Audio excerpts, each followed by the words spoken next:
Perhaps you've had someone refer to your brand's voice. Now, that can be confusing in the sense that our voice is most associated with sound. But in this Cahoots course, we're going to focus first on the copy content associated with your brand and how that translates into your storytelling voice. Roger that or copy that means that your audience understands what's being communicated. Now we're going to deconstruct copy content for the most common nonprofit communications and provide the formula for writing copy worth reading and sounds like your nonprofit. The written word is so versatile and so unique to each writer, there is a limitless scope of work that's been created and is yet to be written down. Annually, UNESCO estimates that 2.2 million books are published each year. And when you consider the written content of advertisements or appeals, well, the estimates range from 100 per day to thousands and thousands annually. That all adds up to the importance placed on finding your voice and limiting the influencers who tempt you with their recommendations and critiques. No, Mr. President, we can't make the headline any bigger. When it comes to writing copy, everyone's an expert, and there's never a shortage of editorial suggestions that more often than not are personal preferences versus professional. In this training, we're going to share some basics in copywriting that are tried and true, and you'll be able to use right away. We're also going to make a note throughout about how your copy content is an element of your brand's voice, and it needs to be committed to your brand standards and taught to everyone who is writing on behalf of your organization.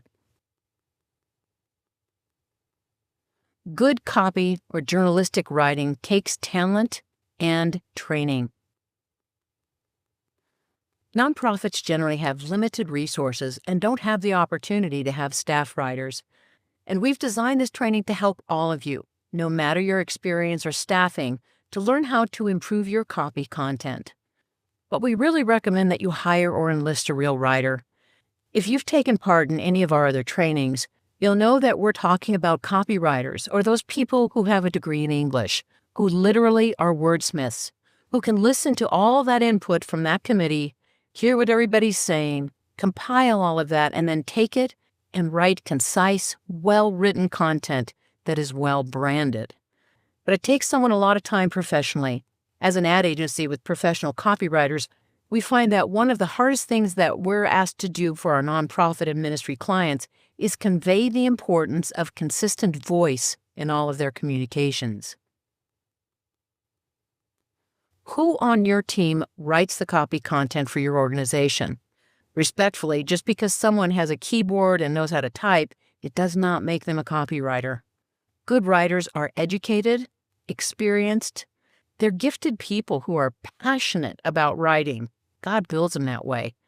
Your story is going to depend on you discovering real live writers who know how to write and know how to hear your voice. If this is you, great. If not, please seek and find someone who is a real writer.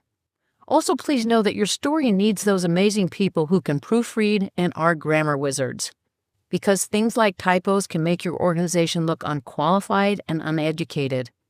Believe me when I say there are major donors who hesitate to fund folks who keep putting a hyphen in nonprofit. If you're hiring or enlisting a copywriter, interview only candidates who have experience in writing and have a well-written resume.